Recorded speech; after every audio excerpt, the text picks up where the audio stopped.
really, really appreciate it. And, Smilestone's for you. All right, next up we've got Underrated and Jebaited. Yes. Oh man, I don't have. So, We. Underrated and Jebaited is the segment where we pull out, a card that maybe a lot of us haven't seen or maybe haven't looked at in a long time, and just evaluate it. Think if we think it's good, or we think, no, it looks good, but it's really not. So, Jebaited. So, Allie suggested a card this week. So, why don't you Yes.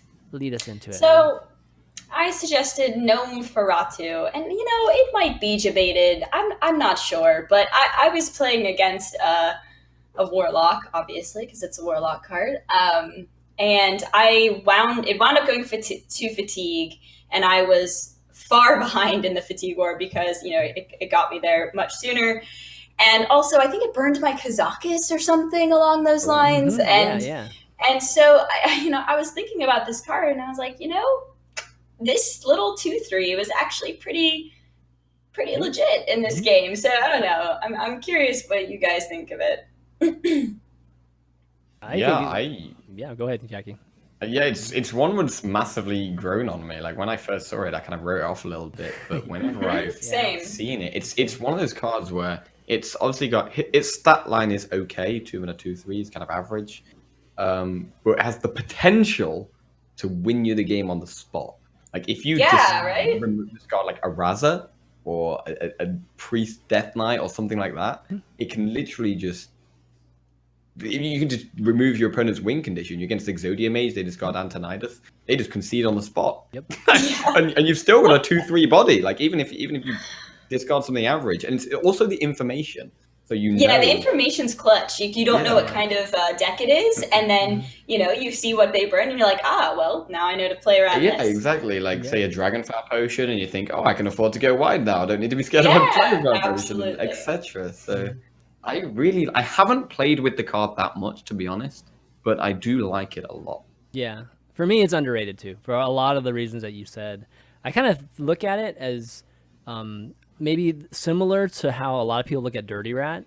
And it's exactly the same thing as what you said, Jackie. Like it's like one-shot winning conditions because there are so many decks right now that depend on one card or two cards for a lot of the power of that deck. So true. Yeah, so this is a time where a card like this and a card like Dirty Rat, could be played. And if you ran 4 of those cards, you get 4 shots, or like two. You get 4 shots at winning the game. That's pretty awesome. Given that you obviously have other cards, 26 other cards too, to win the game in other fashions. But if you got 4 shots at winning, dude, I'd take that against Machine Gun Priest. Machine Gun Priest sucks. If you get those, I mean, it's really bad. I mean, if you just get Raza, it's not even good. So as I've been playing like Kazakus Mage a lot, and I run like one Dirty Rat, and the Dirty Rat has done absolute wonders. Like it's amazing against the Priest. Like you can't obviously pull Raza, win the game on the spot, but it's really good against Rogue as well because most of their minions are battle cries. So you end up pulling like combo cards. Or if you pull like a Vile Spine Slayer, you're very happy with that. That's like the worst outcome is like Bone Mare. It's just so strong against aggro as well. The only thing I wish was, imagine if this was a demon. That'd be so good if this was actually a demon. That would be naturally played. Yeah, it'd be easy to play. Yeah, it'd be easy. Yeah. But I think we've decided that it is underrated. Then I would say it's underrated. Yeah, underrated for sure.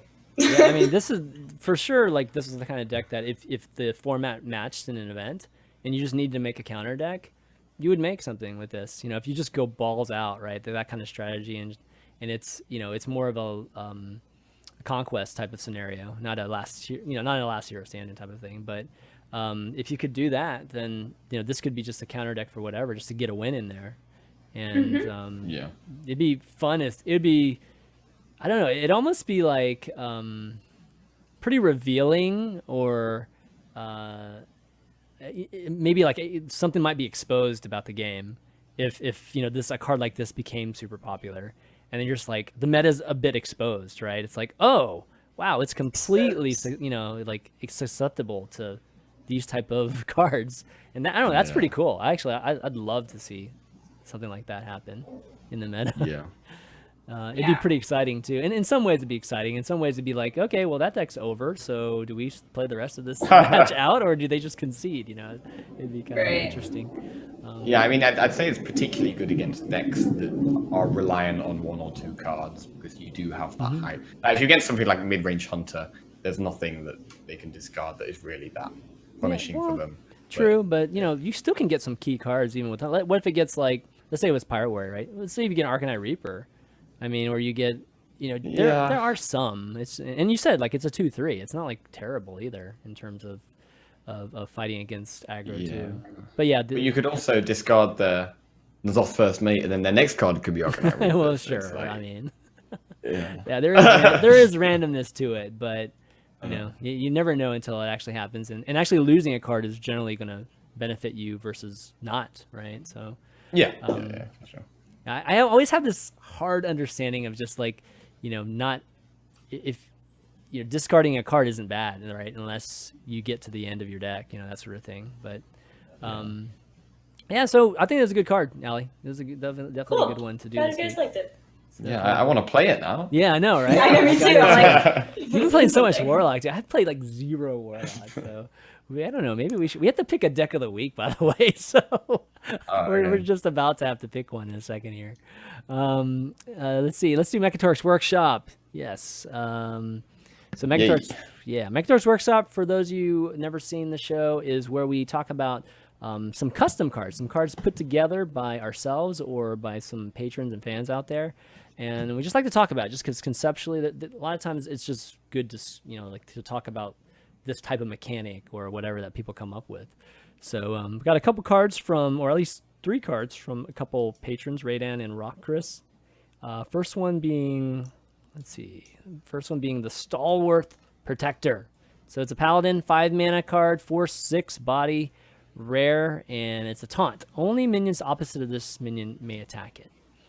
And I chose this one just because we haven't revisited positioning since Karazhan in the whole chess game, right? And I think he's kind of appropriately put, like, I don't know, like a knight or something on there. But yeah, the only positioning thing that we ever have is anti-removal positioning. And I don't know. I feel like there's so much more that they could still do. And this is obviously, I think, the most, this is a proven thing that they've already shown in a in an adventure mode. So I don't know. What do you guys think?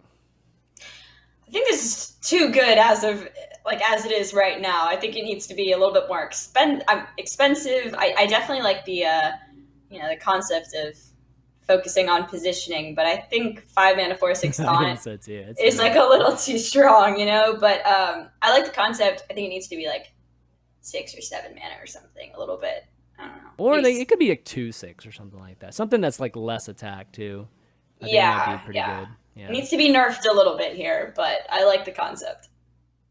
Yeah, I mean, 2/6 would be too weak, right? Because we have Fen Creeper, which is like a 3/6 taunt you could play. I know, but this forces you to position something in front of it. Do you know what I mean? Oh my god, I read it completely wrong. Yeah. Like you have for some reason, I read it as for some reason I thought it meant like the 2 minions next to it. Up to speed no. Yeah, We're talking like it has to be in front of it. Like. Oh, that's crazy.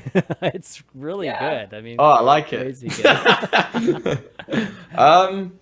Yeah, I think this kind of mechanic would be really cool, but then it's really weird as well, because obviously if they only have 1 minion, it's pretty simple, but if they've got multiple and like a shaman, you'd really have to pay attention. Yeah, you're like building your board to set up for this card almost. Right. And then because it has taunt, they're gonna have to trade into this one in particular as well. That's right. This is crazy. I was about to make a bad joke, but maybe I don't know if they do it. Allie, do it. Maybe it would be too intuitive if they printed this card. Oh wow. Yeah. It probably would be too intuitive. That's true. Yes. No. Okay. Well, anyways, that's a good card. I definitely like this, but I think it's too powerful, like Ali said. I think 4 damage is. I mean, it'd take you a while to kill this thing if you didn't just kill it with a spell. So maybe make it a little bit less powerful, and something where it feels more like when you see like a Dreadsteed, not Dreadsteed, but the Paladin, the buff to to taunt it up, or the 2/6 that comes for the Paladin, right? So it might feel something like that. So, but otherwise, it's you'd have to like just want to throw down a giant minion and have to deal with it. Otherwise, you're in trouble. You can't do anything until you get through this guy. So. Yeah, I mean, like a 5 mana 4/6 taunt is like fairly balanced because like Druid of the Claw is obviously like a 5 mana 4/6 taunt roughly. So it's, true. That's too good. Yeah. How much mana is the effect worth? The only opposite minions may affect like is that worth like 1 mana or 2 mana? Yeah. I mean, even if it was a 1/6, let's just say it was a 1/6, right? And I mean, like imagine the Druid 1/6, but it had this text on it.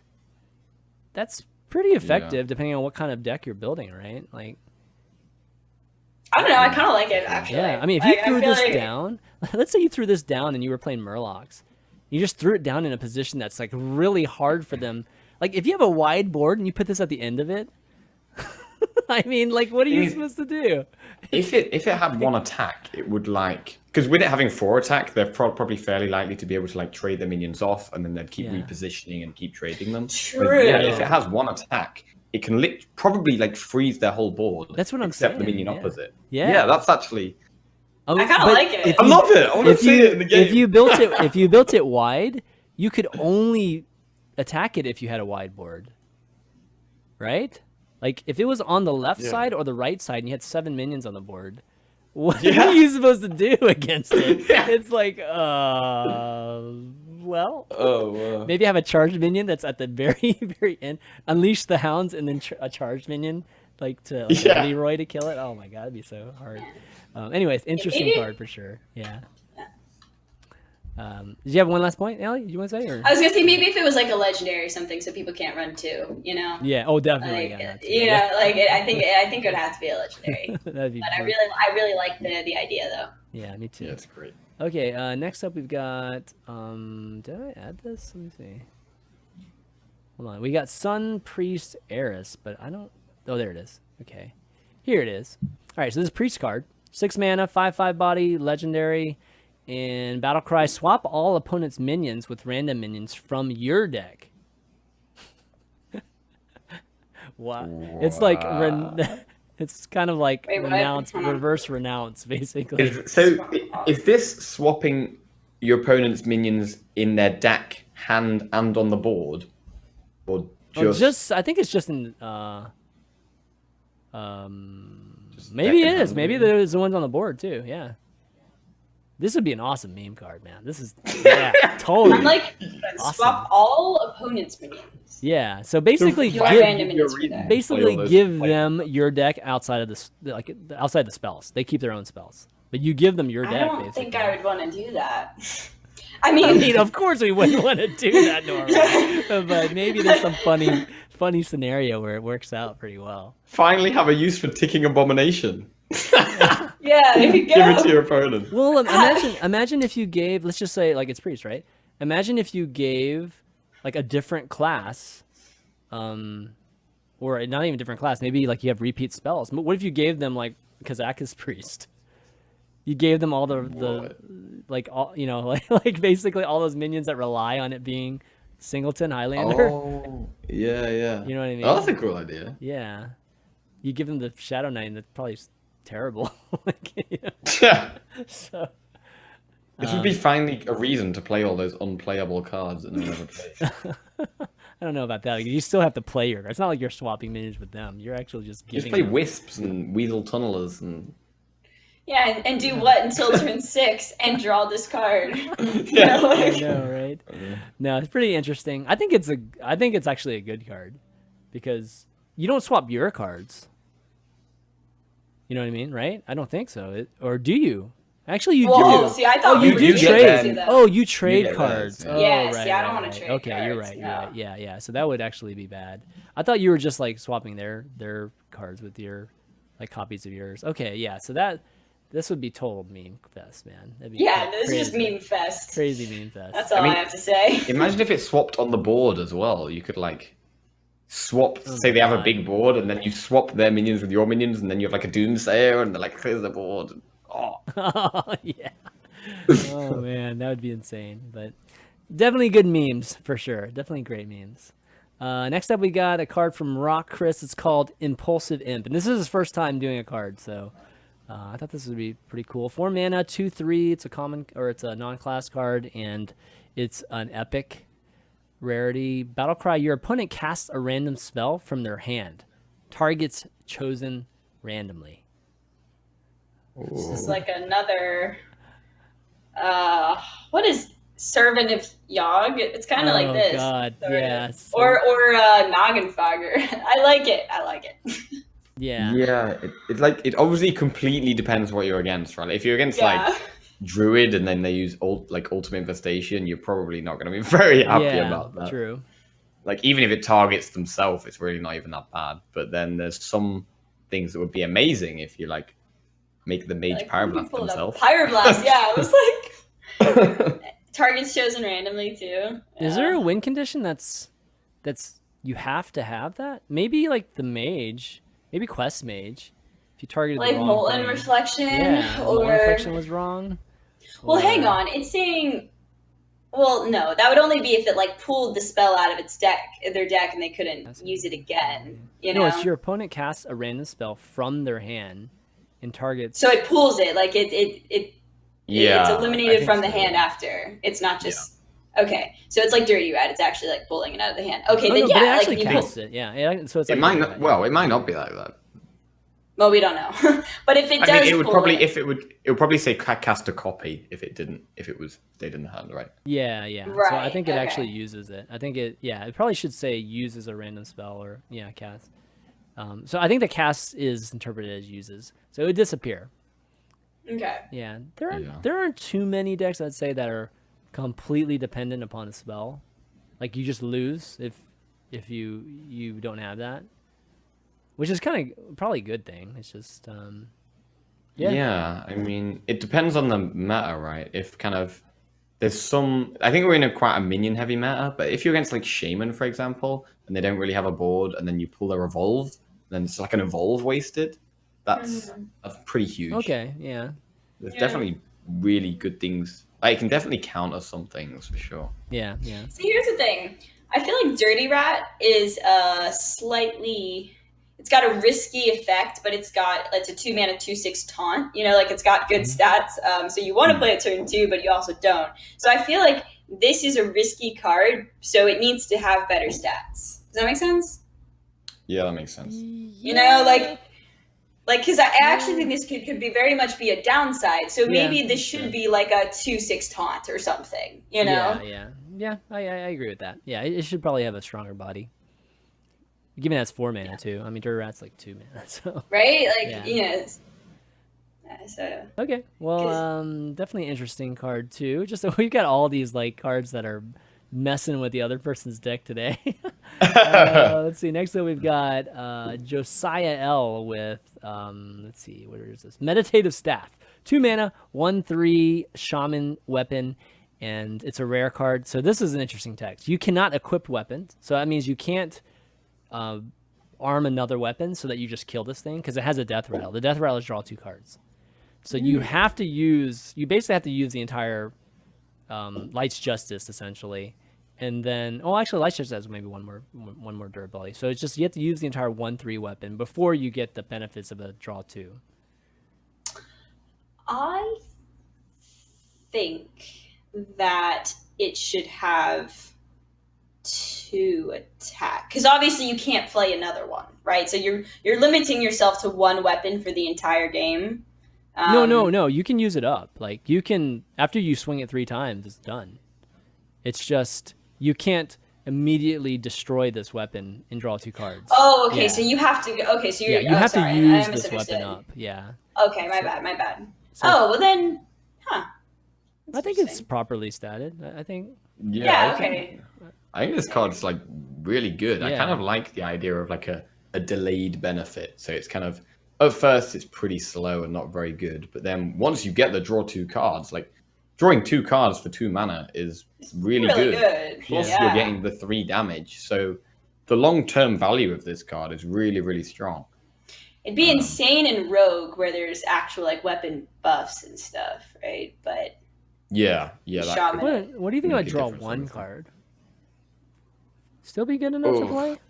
I mean, it's like compared to Loot Hoarder, still better than Loot Hoarder. A little, tiny bit. It's just kind of the amount of damage you're going to have to take, though. Yeah. Like you said, it'd be better in Rogue if you could buff it up a little bit, or maybe you can get a Corsair in there. I don't know. But I like the concept, if it's draw for sure. Yeah. Yeah, if it's draw one card, it might not be worth it. I don't know. Yeah. Two. If it's draw one, maybe it should cost one. If it draws one. Okay, you could go that route too, but I think the way it is pretty good too, because like normally, I normally, like it, honestly. Normally a 3 mana card is draw 2, right? And the penalty clearly is that you have to swing 3, like you have to delay yourself 3 turns before you get the benefits of it. So that's a cool way of designing a card. I like that. Yeah, I really like this type of card because I mean, it's in a way, it's like kind of similar to a quest where you have to do all these things and then you get a reward. It's a mini and this is like a much more toned down version where you have to use this weak weapon. Yeah. But once you're done with it, you get a really good reward. I would actually like to see more cards like this in the game. Yeah, I agree too. Next up, we've got Silas Darkmoon, again from Josiah L. You have a cute gnome, dude. That picture, though. Yeah.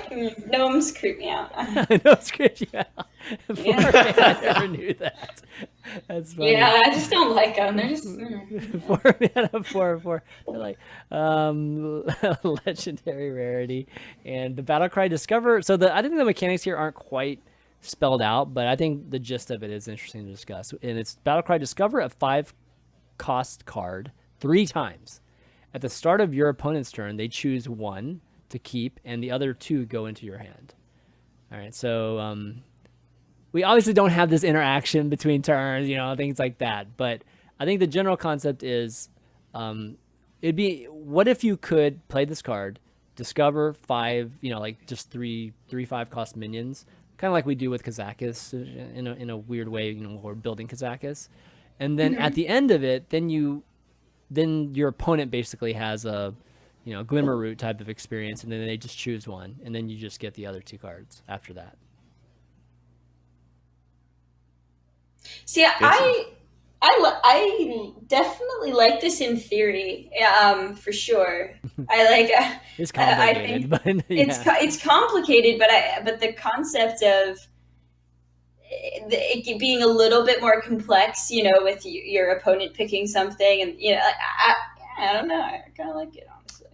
Yeah, I think it's the coolest thing about it is it's 4 mana, and so whatever you get, you can play next turn. Yeah, that's very true. But I think so. It's obviously you're getting more value out of it because you're getting 2 cards and they're getting 1 card, but they're going to get the better 5 mana cards. So in terms of tempo, it's better for your opponent, I feel, because first you're playing an understated 4-drop. You're playing a 4-4. Very true. Yeah. And they're probably going to be having a stronger Good 5 point. than your 5-drop. Yeah.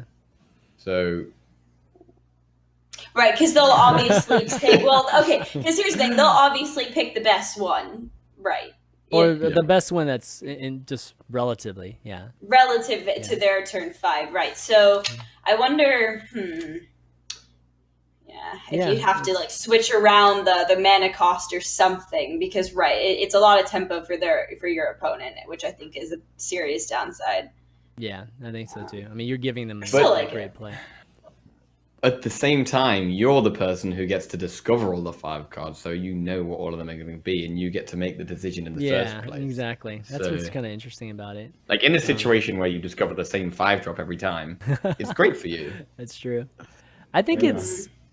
I think overall, I think you need to maybe balance it a tiny bit. I don't know. It's interesting. I'd actually like to see it played like as is and see what happens. Like your opponent plays a 5-drop, but then you play a 5-drop behind it, right? So it's like interesting to see how that would play out. Generally, you don't want to give your opponent a card on curve normally. Right. I think that might be like an argument against it. But one thing this makes me think about is that I feel like they could so far they've not wanted to introduce any kind of opponent action on your turn, but I think having this kind of discover, just what our existing discover mechanic makes it possibly easy for them to do it. Meaning, like, what if we had a discover where it's just like the same discover, UI right now, and instead of you just like being the only person to select, what if your opponent could actually select the one, like they could ban one of those cards. They could just like get rid of one of those cards, and then you choose one of them. I feel like that'd be an easy on way your own turn. Yeah, so like I choose a discover card, and it's not called discover. It's called like, I don't know, pick 3, or I don't know whatever it's called, right? It's just what, and the way it works is it would show you 3 cards like you would normally do, and you normally just choose the best one. But in this particular instance, your opponent can actually ban one of them before you pick the best of the 2 remaining ones. So see, I've always wanted there to be some kind of interaction on your opponent's turn, or while it's your turn, your opponent can interact. From their standpoint, because this just appeared or popped into my head, like obviously people couldn't like walk away from their computer for a second, that's true. and I feel like that's potentially why they don't move into this, because if they do want it to be somewhat casual, like, oh, I'll take my turn for a minute and 15 seconds or whatever, like you'd have to be constantly looking at it. So I do want it, but I do think there are some hurdles to overcome. I want to see Ben Brode up on stage and give an answer to a question like that. Ben, why can we do this? No, we're not going to do that because all the players that like to walk away between their turns. Yeah, I know. We want to give them the ability to do that. to go to the bathroom during their turn. Yeah, I know, during the opponent's turn. I would just die. I mean, but it would literally just be like if that happened, and so your opponent has to make a decision on your turn, they would just not make a decision, and then you would just rope. Yeah. Well, they would automatically choose one for you. Maybe. It would automatically choose. It would just automatically choose one. I'd personally be okay with that. It wouldn't end your turn, but like maybe they have like they have to make a quick decision. Maybe it's like 5 seconds. They have to choose one, that sort of thing.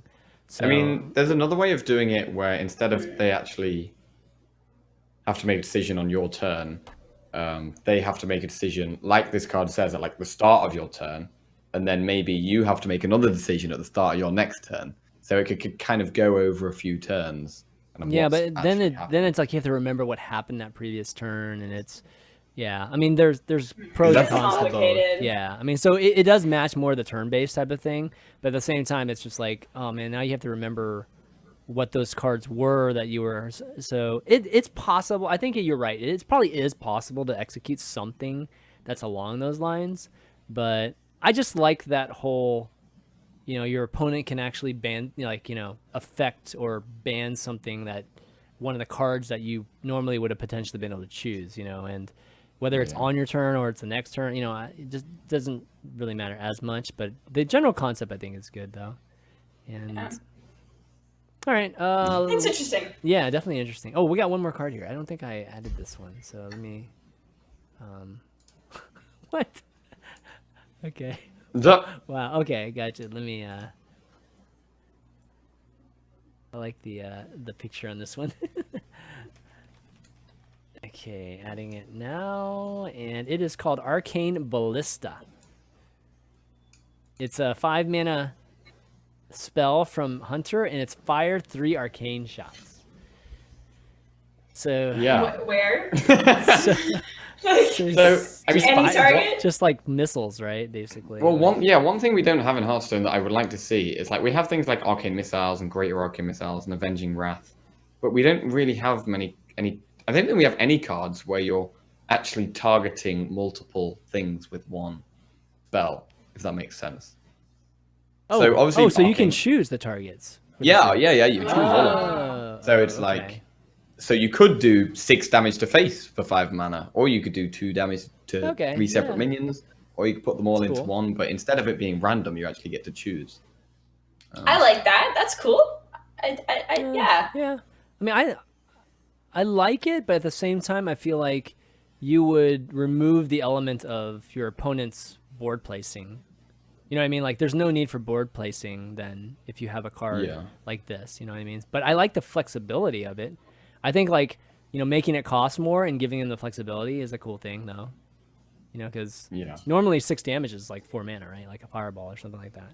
But yeah. having the flexibility to put it wherever you want, that's worth the extra mana for sure. Okay, yeah, I think that's pretty cool. You should have had 3 arrows on there. I was actually searching for a picture and I just couldn't find any at all. Yeah, no, just no, it's cool. I like it though. Definitely interesting. I bet you could do some.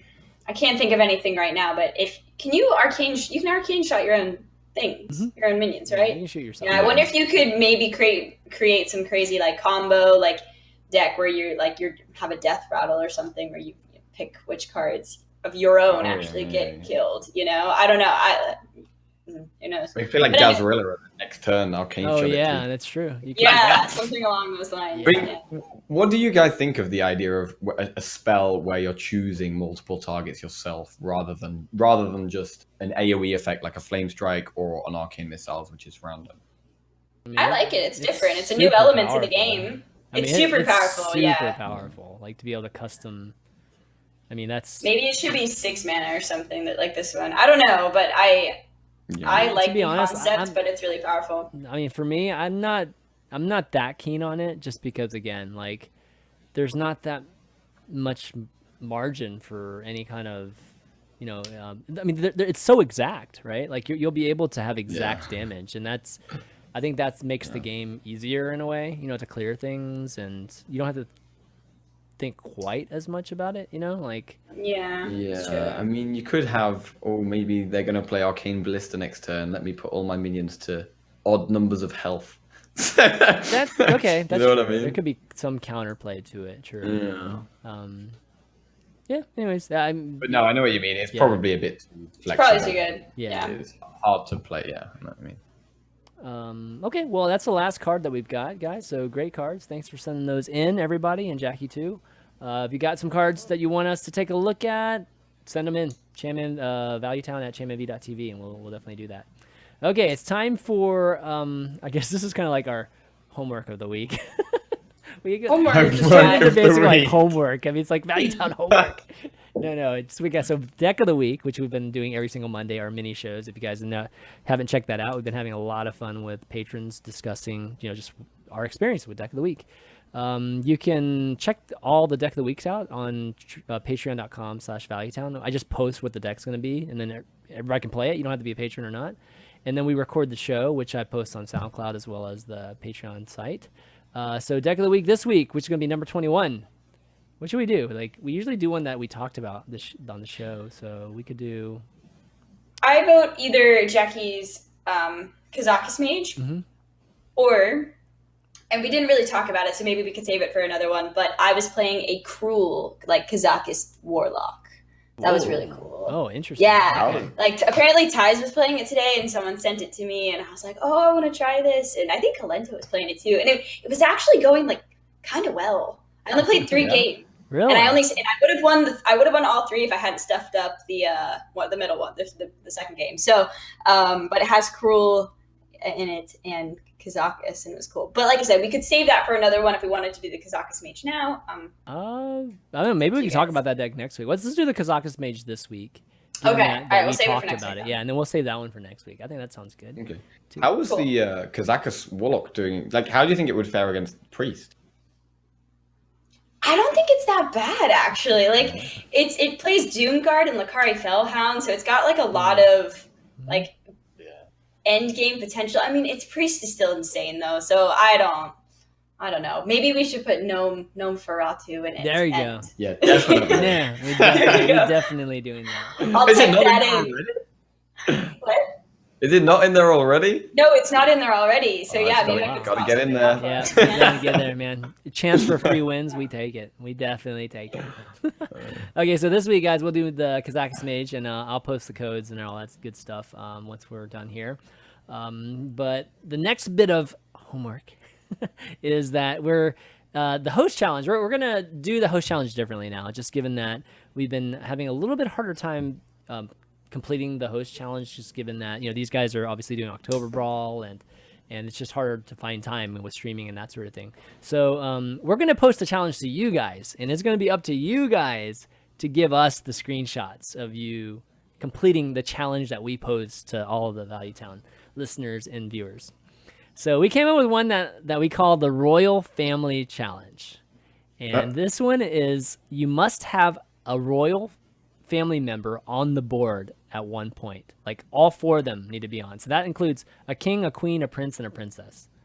You have to have all 4 of them on the board. So that's the challenge. You guys can pull it off. Take a screenshot. Let us know. We'll talk about it next week. We'll give you a high five, heads up. Hopefully it's hard enough that we don't have like 100 people like doing this, but if there's only a few people, we'll definitely give a shout out to you guys and see if you guys can complete it. But I think it's hard. I think it's pretty darn hard to do that. Yeah, I mean, there's a few kings and queens in Hunter. So yeah, 3 princes we know. Actually, there's more than 3 princes. There's at least 4 princes. Prince Malcazar as well, right? Yeah. Prince 5. Yeah, Prince 5, yeah. Princess, there's You only could one. literally just go 2, 3, 4, 5. Yeah. Wait, could you? Wait. 2, 3, 4, 5. Oh, Yeah. maybe, yeah. That's possible. Let's see if you guys can draw it all at once. I mean, you'd have to have the draw though, and then your opponent can't kill any one of them. Yeah. You have to have them at one time. You have to have all 4 of them on at one time. That's gonna be tough, man. That's gonna be totally tough. Exactly. Okay, well, anyways, just a little challenge to you guys. Last thing we got is Q&A, and Boxwine's got a question here. He's, I guess it's a little follow-up on something that we talked about maybe a week ago or a couple weeks ago. It seems like the player personalities are lost when we watch them play on broadcast. The Purple post-smash interview at the end of HCT, while blunt, was good for the scene. It created discussion with the community and put a face on Purple, so to speak. This is something seen in all successful sports. Basically, to sum it up, what do you guys think about tournament broadcasts putting more focus on the players, their stats, their personality, and their storylines? Yeah, thanks for your time. Love the show. So I think it's a good question. Yeah, I mean, I think with the, like when Blizzard did the story on Ant, for HCT Shanghai, like that, I thought that was really cool. Like we actually got to know Ant more as a player now, and just, I think a lot of people felt connected to him. And so I definitely would like, to that continue to be a thing where there's more features, and maybe not on people that we already know a lot about, to kind of highlight new players and everything. So yeah, I mean, obviously it can't be done though with like too many people all the time. And I think when it comes down to like, while people are competing, like I go like, stone face, like I don't, I'm concentrating on the game or something, and I don't feel as expressive. And so I don't know. I guess it depends on the player. Maybe some players are just more comfortable to be more expressive during the games. But I definitely like the concept of features, getting to know the players more. So. Yeah, I mean, it's definitely kind of the more interaction with the player, the better, I think, because people obviously support different streamers or different players, and want to hear what, not only just kind of watch them play, but also kind of hear their opinions and know what they're thinking and that type of thing. So I think the more interaction with the player, the better, really. Obviously, they have like an interview afterwards, but a lot of the time they'll only do like a winner's interview, so the loser will kind of not even get an interview a lot of the time. I think to have an interview from both players. Yeah. Yeah, I think it'd be fun. Maybe more stuff as well. Yeah. Oh, go ahead. No, go ahead. I was gonna say, the only thing I was gonna say is just that I think your point, Alia, on the B-rolls, like the whole Ant thing, I think that was great. Yeah, that was like fantastic. Great, right? And I mean, they went, they obviously sent production teams, to go interview, different plays, just different people, and just in, regarding to Ant.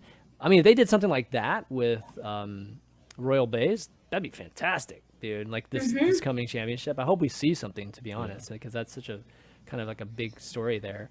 But yeah, I mean, I'd love to see their personalities. I mean, I think, showing stats is obviously a good thing, and sometimes showing stats, you can actually almost create this kind of persona too, or give them a name, that has something to do with some kind of crazy stats that they've maybe produced too. So yeah.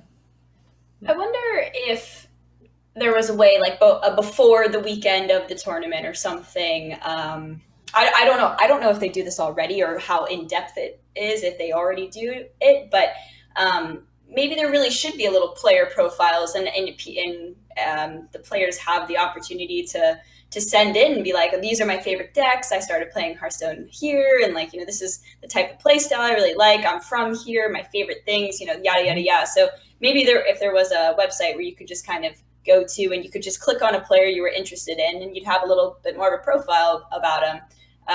Like I said, I'm not really sure if they already sort of do that, but maybe it could just be on a more personal level. But the other side of that is there might be some players that don't want to reveal too much about themselves. Like maybe they want to be private. So I'm not sure. Yeah. I'm sure there's more you could do. There's definitely more, but I think the more that you can pre-produce, the better it is. Like they've done B-rolls like at just the various HCT events, whether it's championships or whatever, and generally like leading into BlizzCon last year, right? There was a bunch of stuff, and while they're at BlizzCon, they obviously interviewed them and tried to get to know them better. I think more of that kind of stuff, like really finding out their interests, like you were saying, like what's your favorite movie? Like what's your favorite this or what's your favorite that? And then like come up with some funny pre-produced interesting things that really puts them in more of a, different light, not this crazy serious person, you know what I mean? And you really do get to know them and like them, especially if you have a common interest in something else. So that's why I feel like, tournaments that have a lot of big streamers generally to, get more attendance because people feel connected to the streamer. They know about the person that they're rooting for or watching. And so, I think there's probably definitely some room for improvement in terms of personality display. And even like even if people don't watch streamers, like casters will know the background of all the players in the scene for a long time. Whereas if there's someone who hasn't been in the scene for long or is fairly new, the casters will have less to say about them, and so that's almost a disadvantage for the player, because there'll be one famous player against one non-famous player, and the casters will know loads of stuff and be able to talk for days about the famous player, and they won't really have much information on the other at all. Yeah, I agree. I'm all about the visuals lately too. It's like there's only so much, there's only so much the casters can do just talking and getting through to you. Like if you just tell me this guy does this and this guy does that, it's not the same as like showing this guy doing whatever you're telling me he's doing. Like actually visually showing me him do that. Like, you talk about Amnesiac, for instance, right? I think a lot of people know here that Amnesiac is a very competitive tennis player too. Like, why not go and just get some video shots of him actually playing tennis, and then you can actually show that on there too. That has much more impact than like, Frodan and whatever telling me that, oh, he's a competitive tennis player too. So it's stuff like that. I think they can do even more with, these HCT players in particular, given that, that they're trying to highlight them. They should get something even more out of being, making it this far. And it's kind of like, a little bit of a reward, having just that sort of thing. I do think those videos are a lot of work, like they're to create like a whole B-roll, like, but so maybe if there was some kind of in between where, Blizzard felt like it was easier for them to do it for more players or something. I don't know. But yeah, it was a good question. Yeah, definitely a good question. Yeah, for sure. Like more personality is good. I don't know about like Purple's interviews, but I don't know if more of that is necessarily what I'm looking for. But some of that is definitely good. All right. Well, anyways, thanks for the question, Box Wine. And if you guys have questions too, go ahead and email those to Value Town. I know. Love your name, Box Wine. Classy. I like it. Classy, exactly right. Man. I have this show I do with Patrick, who's French, and he's just like, oh my God, Box Wine. No, absolutely not. College, good times. Yeah. But anyways, that's all we got for today, guys. So why don't we wrap up the show and do some quick shout outs here. Jack, you got any shout outs? Yeah, shout out to Fate Karma, best team in the world. Shout out to our patrons for supporting us and keeping us doing what we love doing. And to everyone watching and my co-casters. Been a good show. Yeah, it's been a good show. That's fun. Yeah, we talked about a lot today. Allie, how about you? Yep, shout out to F2K, best team in the world, and also Team Light, Equip those. Jackie forgot. Equip those like card backs, guys. And I always give a mention to the chat. You know, love you, chat. You guys are great. And my co-host. That's all I got. Yay. Thanks, guys. Okay, I'll thank obviously both of you guys for doing the show, and I will remain on the Team Light card backs just because I think if I switch, they'll end up getting 3-packs next week. It's just like, 3-pack. You know, I'm that one person that's just holding everything up for holding everything together. So you're gonna be rooting out. This grudge match. So the grudge match, I will be completely, neutral on the grudge match. Okay. But definitely card pack wise, you gotta try to keep it as even as possible. We don't want any Value Town divides going on. Show canceled next week. Things went really south with Allie and Jackie. I know. Civil War. Value Town. Value Town number 140. Civil War. No. No. Thanks everybody for watching. Of course, you can find the VODs on YouTube.com/ChanManV. And you can find us on iTunes as well. So if you guys want to listen to us on the way to work, find us on iTunes, Google Play, or SoundCloud.com/ChanManV. Any of the mobile players too that play podcasts, you can find us on all those directories too. And if you like our show, go ahead and leave us a 5-star review because it really helps out in terms of people finding it.